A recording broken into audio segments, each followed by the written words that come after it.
Class 10th KPK chapter name chords of a circle और इसकी review exercise 9 को हम सॉल्व कर रहे हैं, जिसका क्वेश्चन नंबर 2 है और इसका पार्ट नंबर 5 मैं आपसे डिस्कस कर रहा हूँ, जिसमें लिखा हुआ है कि कॉर्ड जो है एक सर्कल गिवन हमें और उसकी जो कॉर्ड है A B is 10 metre long and 5 metre from O, find O A. यानी आपने ओ ए डिस्टेंस जो है, जिसको हम रेडियस ऑफ द सर्कल कहेंगे, वो मालूम करना है। जबकि सेंटर से लेके कॉर्ड तक का जो फासला है वो कितना है, वो 5 मीटर है। ठीक है, chord A B is 10 metre long, तो ए बी जो है अगर 10 मीटर लॉन्ग है तो इसका हाफ कर लिया जाए तो 5 बनता है। चूंकि जब हम किसी भी पॉइंट का किसी लाइन सेगमेंट से या लाइन से डिस्टेंस लेते हैं तो हमेशा परपेंडिकुलर थ्रो करते हैं, और जब हमने पढ़ रखा है कि किसी भी सर्कल के सेंटर से एक लाइन परपेंडिकुलर टू कॉर्ड हो तो वो उसे बाइसेक्ट करती है। इट्स मीन कि सी ए बी का मिड पॉइंट है, तो ए से सी जो डिस्टेंस होगा वो ए से बी का हाफ होगा, यानी कि वो कितना होगा, 5 मीटर होगा।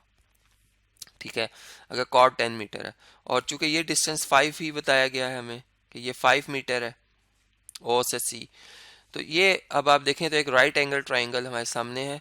इस राइट एंगल ट्राइंगल के हवाले से अगर हम बात करें तो इसको हम लेबल कर देते हैं कि ये ट्राइंगल है ए सी ओ, जिस पे हम अगर यूज़ करते हैं पैथागोरस थ्योरम, हम लिखेंगे यहाँ पे बाय यूजिंग पाइथागोरस थ्योरम, तो उसके हिसाब से हाइपोटेन्यूज साइड का जो स्क्वायर है वो बराबर होगा base square plus perpendicular square के। तो H square is equal to B means base square plus P means perpendicular square. अब हाइपोटेन्यूज साइड वो साइड होती है जो कि राइट एंगल के सामने होती है, जो कि इस केस में रेडियस है।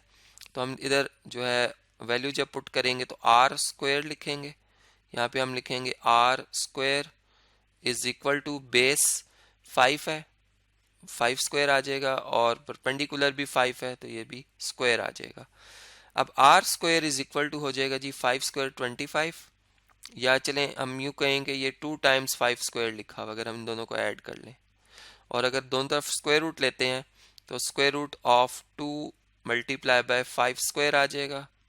अब अंडर रूट अलग कर लेते हैं, अंडर रूट 2 अलग कर लेते हैं और 5 स्क्वायर का अंडर रूट अलग कर लेते हैं इस तरीके से, तो 5 स्क्वायर का अंडर रूट 5 ही होगा।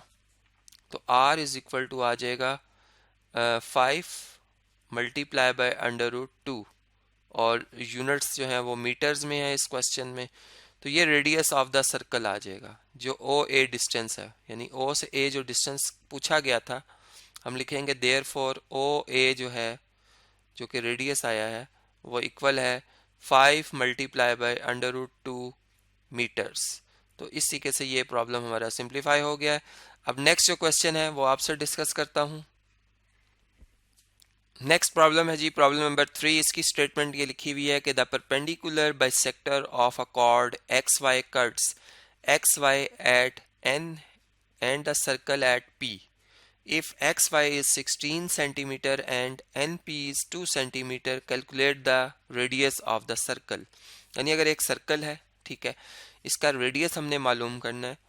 अब बताया जा रहा है कि एक परपेंडिकुलर बाइसेक्टर है कॉर्ड एक्स वाई का, यानी अगर मैं यहाँ पर एक कॉर्ड पहले ड्रॉ कर लूँ एक्स वाई, तो फर्ज करें ये एक्स वाई कॉर्ड है, यहाँ से यहाँ तक इस पॉइंट को x कह देते हैं, इसको y कह देते हैं। अब इसका जो परपेंडिकुलर बाइसेक्टर है वो इसे एन पॉइंट पे जो है वो बाइसेक्ट कर रहा है। तो परपेंडिकुलर बाइसेक्टर हमेशा जो है तो सेंटर ऑफ द सर्कल से पास होता है, ठीक है, ये बात याद रखें।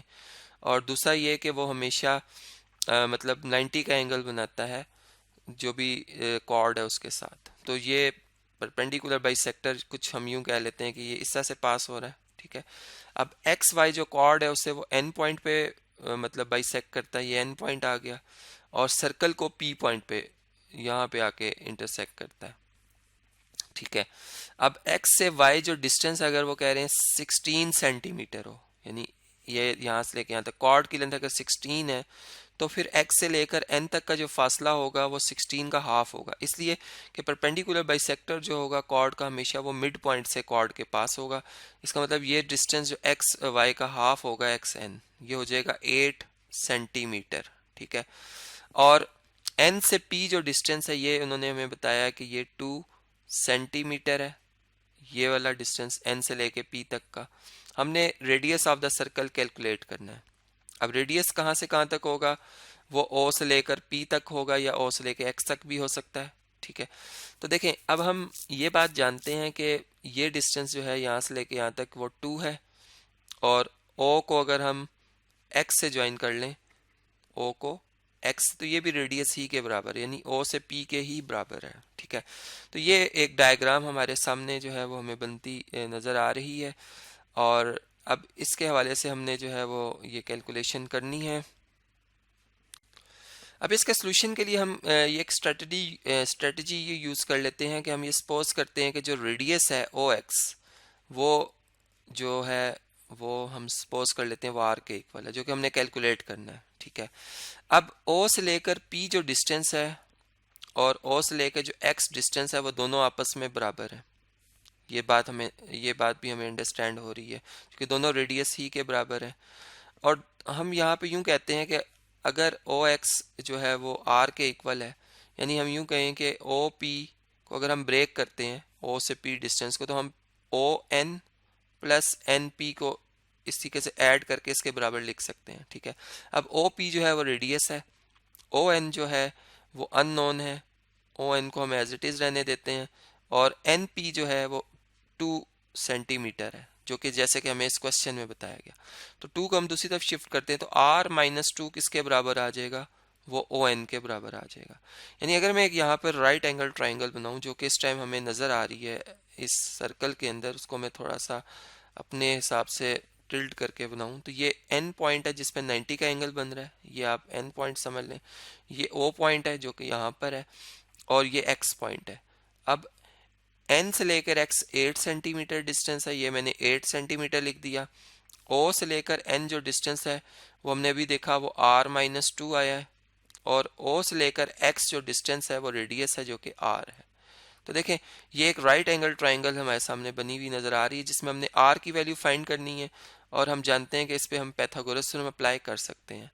हम जब पैथागोरस थ्योरम इस पर अप्लाई करेंगे तो उसकी स्टेटमेंट के हिसाब से हम यूँ लिखेंगे कि जो हाइपोटेन्यूज साइड का स्क्वायर है, यानी एच बाई पी, इसको हाइपोटेन्यूज की शॉर्ट फॉर्म में लिख रहा हूँ, इज इक्वल टू होगा base square plus perpendicular square के, base square plus perpendicular square के।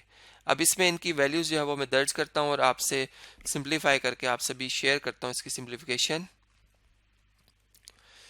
जी, तो हाइपोटेन्यूज है आर, जो कि राइट एंगल के सामने जो साइड है उसको कहते हैं हम आर स्क्वायर आ जाएगा। बेस है 8 सेंटीमीटर, 8 सेंटीमीटर इसका स्क्वायर, प्लस परपेंडिकुलर जो है वो आर माइनस 2 है, इसका होल स्क्वायर। अब R square is equal to, यहाँ पर 8 स्क्वायर आ जाएगा 64, और यहाँ पर ए माइनस बी होल स्क्वायर का फार्मूला अप्लाई कर लेते हैं, ए स्क्वायर प्लस बी स्क्वायर, 2 का स्क्वायर 4, और माइनस 2 है भी, तो 2 2 ज़ा 4, और आर 4r आ जाएगा, 4r। अब देखें 64 और 4 ऐड होके 68 हो जाएंगे। आर स्क्वायर को अगर हम दूसरी तरफ शिफ्ट कर लेते हैं तो R square minus R square is equal to आ जाएगा 68 माइनस 4r के। आर स्क्वायर से कैंसिल, ठीक है। यहाँ पे क्या आ जाएगा, 0, 0 is equal to 68 minus 4r। अब आप 4r को भी दूसरी तरफ शिफ्ट कर लें लेफ्ट साइड पे, तो नेक्स्ट स्टेप में चलें, हम यूं कर लेते हैं कि 4r इधर आकर ऐड हुआ 0 में, तो 4r आ जाएगा। 4r किसके इक्वल आ जाएगा, 68 के, और r किसके बराबर आ जाएगा, 68 डिवाइडेड बाय 4 के।